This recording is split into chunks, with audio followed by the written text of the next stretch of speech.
Qui aurait pu deviner que l'accessoire le plus important à avoir dans une voiture était sans doute une lime à ongles, au cas où tu aurais un besoin urgent de te faire les ongles. Non, pour traiter tes essuie-glaces. Les essuie-glaces ont un caoutchouc qui nettoie le verre en essuyant l'eau et les particules de saleté ou d'insectes sur le pare-brise. Avec le temps, cette bande de caoutchouc se recouvre d'une couche de saleté et les essuie-glaces perdent en efficacité. Il te suffit donc de retirer les essuie-glaces et de les frotter avec une lime à ongles.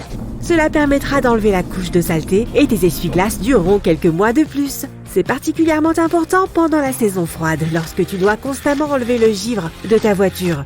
Cette astuce t'aidera non seulement à mieux voir à travers ton pare-brise et à rendre ta conduite plus sûre, mais elle te permettra aussi d'économiser beaucoup sur de nouveaux essuie-glaces.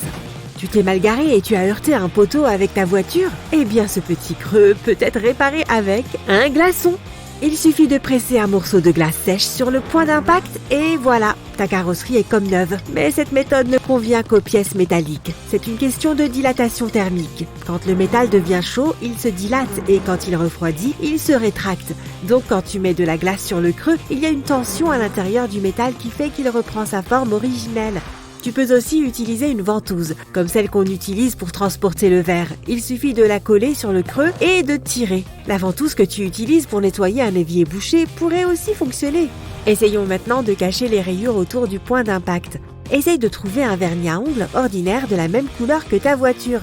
Habituellement, les rayures sur la carrosserie ne sont pas profondes. Elles n'endommagent que la couche supérieure de vernis et ne pénètrent même pas dans la couche de peinture elle-même. Une nouvelle couche de vernis à ongles permettra de combler la rayure et ta voiture aura l'air neuve. Et si tu as endommagé le pare-brise de ta voiture d'une manière ou d'une autre et que tu vois de petites fissures se former à cet endroit, utilise du vernis à ongles transparent. Là encore, le vernis à ongles remplira les micro-fissures et les empêchera de s'agrandir. Maintenant, quelques astuces pour garder ta voiture propre en permanence. Commençons par les phares. Si tu n'arrives pas à nettoyer les traces d'insectes après un long trajet, utilise un rasoir ordinaire. Il te permettra de gratter la saleté indésirable qui s'est collée au phare. Tu peux faire la même chose avec le pare-brise. Il convient simplement de ne pas appuyer trop fort ou tu risques de rayer le verre. Et pour garder tes phares propres, quoi qu'il arrive, munis-toi d'une bougie et de white spirit. Râpe la bougie et verse-la dans un verre. Ajoute le white spirit dans le verre et chauffe le verre avec un sèche-cheveux. Applique maintenant ce mélange à tes phares ou même à ton pare-brise. Cela créera une couche de cire protectrice qui repoussera la saleté et les gouttes d'eau. Tu peux aussi appliquer de la cire sur tes rétroviseurs latéraux afin qu'ils ne soient pas recouverts d'eau quand il pleut. Si tes phares sont toujours sales, presse du dentifrice sur un chiffon sec et polis tes phares avec. Le dentifrice fait un bien meilleur travail que les nettoyants classiques. Pour protéger la carrosserie de ta voiture de la saleté et de la pluie, utilise un après-shampoing. Mélange un volume d'après-shampoing et 2 volumes d'eau. Applique ce mélange sur la voiture avec un chiffon en microfibre. Il est important de le faire sur la voiture lorsqu'elle est aussi propre que possible. Le moment idéal pour le faire est juste après l'avoir lavée. Ensuite, attends 5 minutes et sèche la voiture. Cette protection va maintenant repousser toutes les gouttes de saleté et de pluie. Passons maintenant à l'intérieur. Tu as peut-être remarqué que le pare-brise et la lunette arrière s'embuent souvent. C'est parce que l'eau contenue dans l'air chaud de l'intérieur entre en contact avec les vitres froides de la voiture. L'eau se condense, se transforme en gouttelettes et reste sur les vitres. Prends de la mousse à raser ordinaire et mets-en sur le pare-brise depuis l'intérieur. Un volume de la taille de ton poing est suffisant pour l'ensemble du pare-brise. Attends quelques minutes et essuie le pare-brise avec un chiffon sec. Les produits chimiques contenus dans la mousse à raser repousseront les gouttelettes d'eau de ton pare-brise pour qu'il ne s'embue pas. Tu peux aussi commencer à combattre l'humidité à l'intérieur de la voiture. Pour cela, prends une chaussette ordinaire et remplis-la de litière pour chat. Si ce dernier est d'accord pour t'en prêter, noue la chaussette et mets-la dans la voiture. La litière pour chat absorbera l'humidité de l'air dans la voiture et tes vitres resteront sèches. Cette chaussette peut s'avérer très utile dans une situation particulière délicate. Mettons que tu sois coincé dans la neige. Tes roues patinent sur la neige et ta voiture refuse de bouger. Eh bien, il suffit de saupoudrer un peu de litière pour chat de la chaussette juste devant les roues motrices de la voiture. La traction des roues sera améliorée et tu pourras te sortir de ce piège enneigé. Maintenant, que faire si ta batterie est à plat dans un endroit désert? Il n'y a personne pour t'aider à démarrer ta voiture. Prends un cric et soulève les roues motrices de ton automobile. Assure-toi que tu le fasses en toute sécurité. Ensuite, prends une corde de remorquage. Tu devrais toujours en avoir une dans ta voiture. Enroule la corde autour de la roue. de sorte que lorsque tu la tires, la roue effectue un mouvement vers l'avant. Passe la première vitesse de ton véhicule et tourne la clé de contact. Maintenant, déroule rapidement la corde pour que la roue commence à tourner. Et voilà, la voiture devrait démarrer. C'est comme faire démarrer une voiture en la poussant. Toutefois, cette astuce ne fonctionne qu'avec les voitures équipées d'une boîte de vitesse manuelle.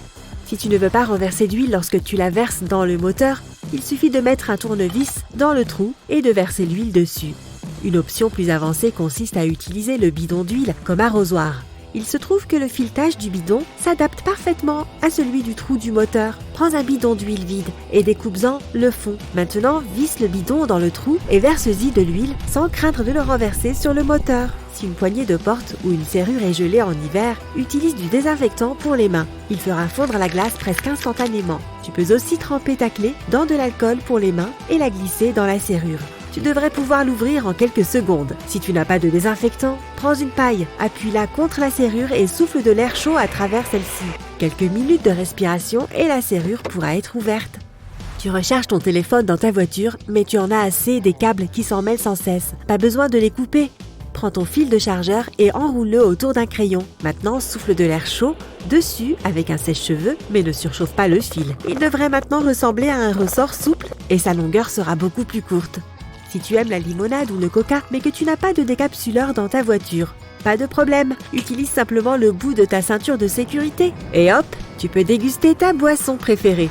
Si tu vis dans un pays chaud, tu as souvent constaté que le volant de ta voiture peut devenir si chaud que tu te brûles presque les mains en le touchant. La solution la plus simple est de tourner le volant lorsque tu te gares de façon à ce que sa partie basse soit en haut. Une fois de retour dans ta voiture, tu pourras tenir le volant par le côté supérieur, maintenant beaucoup moins chaud. De plus, si ta voiture surchauffe sur un parking, baisse simplement la fenêtre du conducteur et sors de la voiture. Puis ouvre et ferme la porte arrière droite plusieurs fois. Cela accélérera le processus d'aération à l'intérieur et tu n'auras pas à conduire dans un four mobile. Lorsque tu sors de ta voiture, tu peux parfois recevoir un choc électrique. Cela est dû à l'électricité statique. Tu frottes tes vêtements sur le siège, puis tu touches la porte métallique lorsque tu essayes de la fermer. À ce moment-là, il y a un choc électrique entre ta main et la porte. Pour éviter cela, ouvre d'abord la porte en touchant la carrosserie de la voiture avec ta main. Tu peux toucher la porte du passager depuis l'extérieur. Ensuite, pose ton pied sur le sol et sors de la voiture. Et voilà, tu as évité un choc électrique. Si tu es un conducteur novice, tu n'as peut-être pas une bonne idée de la taille réelle de ta voiture. Tu risques donc de la rayer en la garant. Même dans ton propre garage, il suffit de suspendre une balle de tennis au plafond pour qu'elle touche le pare-brise ou la lunette arrière exactement au moment où tu dois appuyer sur le frein. Tu te garantiras un stationnement parfait et aucune rayure.